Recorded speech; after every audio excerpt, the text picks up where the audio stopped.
Assalamualaikum warahmatullahi wabarakatuh. Selamat pagi, Puhaba Syedara. Kembali lagi bersama kami menemani Anda dalam Berita Aceh. Bersama saya, Elzira Felicia. Serangkaian berita aktual, tajam terpercaya kami sajikan untuk Anda. Berikut 3 pilihan berita utama pada pagi hari ini.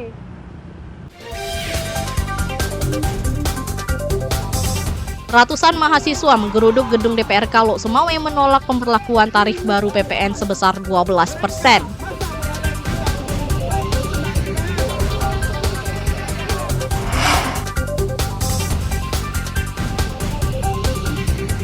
Puluhan bus Trans Kutaraja sudah 2 hari berhenti beroperasi menyusul berakhirnya kontrak layanan dengan pihak ketiga.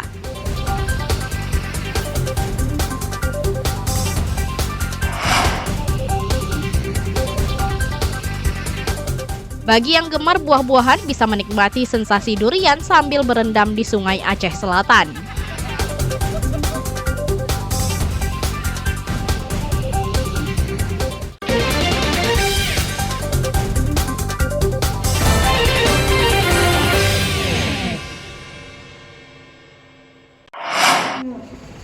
Menunjukkan masyarakat, yaitu kalangan bawah. Ratusan mahasiswa berunjuk rasa di gedung DPRK Lok Sumawe pada Kamis siang. Mereka menolak pemberlakuan tarif baru pajak tambahan nilai PPN sebesar 12% yang dinilai membebani rakyat. Mahasiswa mendesak pemerintah tidak ambigu dalam menetapkan ketentuan pajak. Para mahasiswa dari IAIN Lok Sumawe menggeruduk kantor DPRK menolak kenaikan PPN. Sebelum berorasi, masa long march menuju gedung DPRK. Mereka memaksa masuk ke dalam gedung DPRK untuk menyampaikan aspirasinya kepada anggota dewan. Kenaikan PPN ini sangat memberatkan masyarakat. Mahasiswa menilai pernyataan pemerintah bahwa kenaikan PPN hanya untuk barang mewah menyesatkan.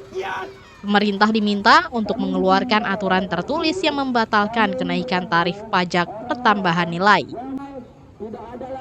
Pemerintah didesak mengkaji ulang secara transparan soal pengenaan pajak pertambahan nilai yang melibatkan berbagai pemangku kepentingan.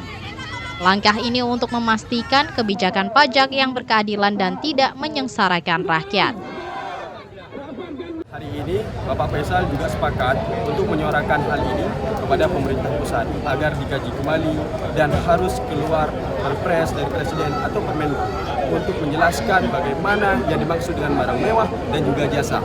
Nah, pada malam itu Bapak Presiden dan Ibu Sri Mulyani itu tidak menjelaskan secara rinci terkait hal itu.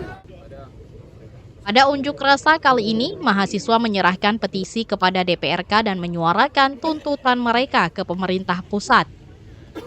Aksi unjuk rasa damai ini berjalan dengan tertib dan lancar, dan insya Allah apa respon daripada DPR, kami akan meresponnya dengan secara lembaga. Dan terkait dengan masalah pajak itu kita sudah mendengar bahwasanya itu hanya untuk barang mewah dan barang tertentu. Jadi untuk masalah lain mungkin tidak ditentukan oleh pemerintah pusat. Aksi mahasiswa dikawal sejumlah anggota Polres Lok Sumawe. Mahasiswa dan DPRK sepakat mendesak pemerintah pusat mengkaji ulang kebijakan kenaikan PPN 12% dengan melibatkan perwakilan masyarakat. Ramadan melaporkan dari Lok Sumawe.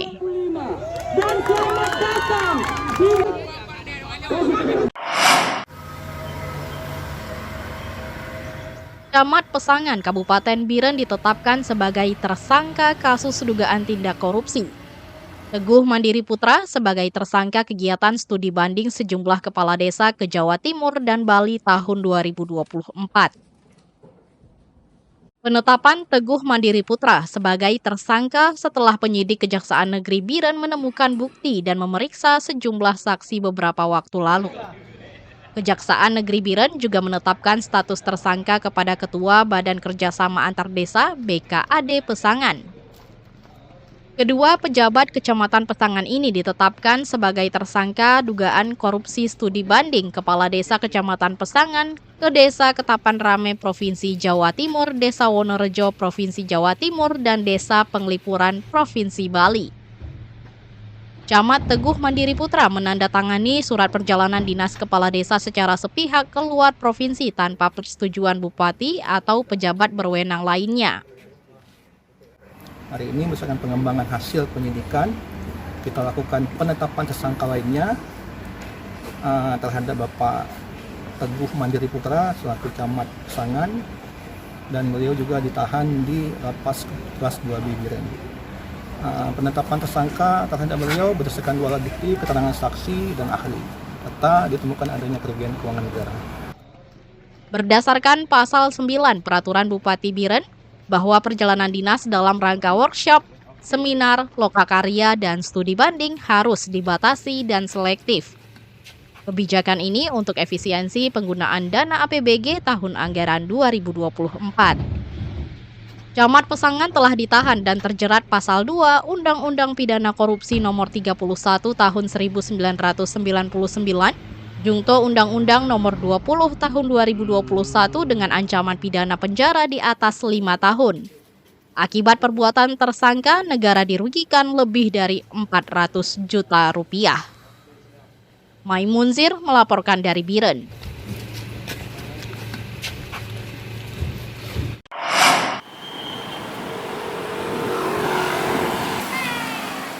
Moda transportasi massal bus Trans Kutaraja berhenti beroperasi. Bus yang biasa melintas di jalan-jalan Kota Banda Aceh dan Aceh Besar berhenti beroperasi akibat masa kontrak kerja dengan pihak ketiga berakhir pada 31 Desember 2024. Belum ada kepastian layanan transportasi massal kembali berjalan, namun proses kontrak kerja baru sedang diproses. Kontrak dengan PT Damri dan PT Harapan Indah selaku operator yang berakhir pada 31 Desember 2024 lalu belum diperpanjang. Moda transportasi massal gratis sangat membantu bagi warga dalam beraktivitas. Selain itu, bus Trans Kutaraja bisa menurunkan tingkat kemacetan karena warga tidak lagi menggunakan kendaraan pribadi.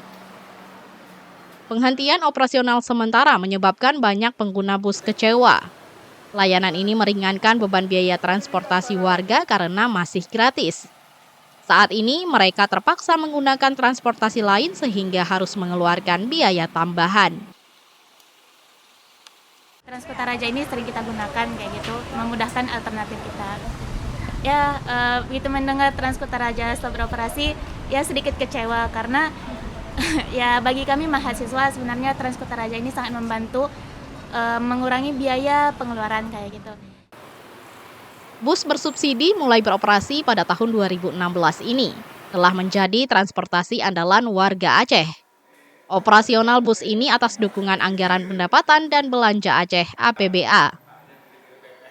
Terkait dengan pemberian operasi per 31 Desember 2024 yang lalu, itu kontrak kerja operator penyedia pelaksana Trans Kutaraja itu berakhir, sehingga kita harus menunggu kontrak kerja untuk 2025. Nah, jadi sambil menunggu pemilihan atau kontrak baru 2025, tim kami Dinas Perhubungan itu akan melakukan identifikasi dan inventarisasi armadanya sendiri.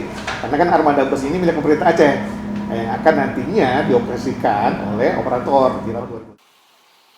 Dari 10 rute yang dilayani, setidaknya sudah 956.084 orang menggunakan Trans Kutaraja hingga tahun 2024.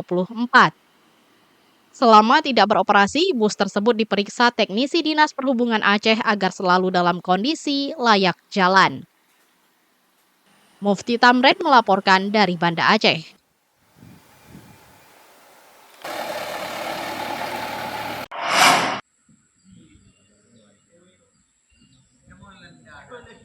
Conservation Response Unit CRU Serbajadi Aceh Timur tak lagi dihuni gajah jinak. Semua gajah Sumatera yang jinak dipindahkan ke Pusat Latihan Gajah PLG Sare Aceh Besar untuk memudahkan koordinasi. Pemindahan gajah jinak juga untuk sterilisasi dan pendataan ulang. Sebelumnya, CRU ini dihuni 4 gajah jinak, yaitu Bunta, Lilik, Noni, dan Lia. Gajah jinak Bunta mati dibunuh dan gadingnya dicuri. Lili juga mati setelah diserang kawanan gajah liar. Hanya Nonik dan Lia yang selamat dan dipindahkan ke Aceh Besar. Saat ini CRU Serbajadi dikelola oleh Forum Konservasi Luser FKL.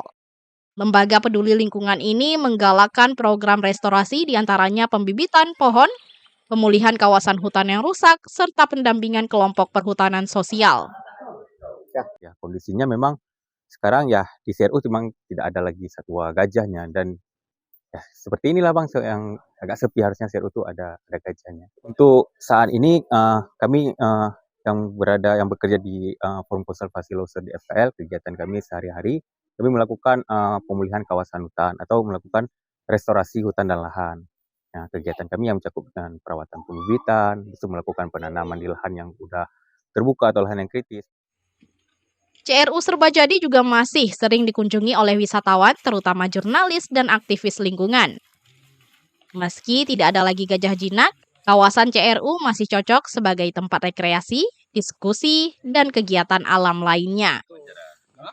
Dari kacamata perspektif jurnalis, sekaligus sebagai warga Aceh Timur, tentu kita prihatin ketika mendapat kabar bahwa di sini ternyata gajah jinak yang selama ini disampaikan di CRU, di Conservation Response Unit Penarun Serbajadi, ternyata sudah tidak ada lagi dan sudah ditarik oleh dinas terkait dengan pertimbangan dengan dalih untuk naturalisasi.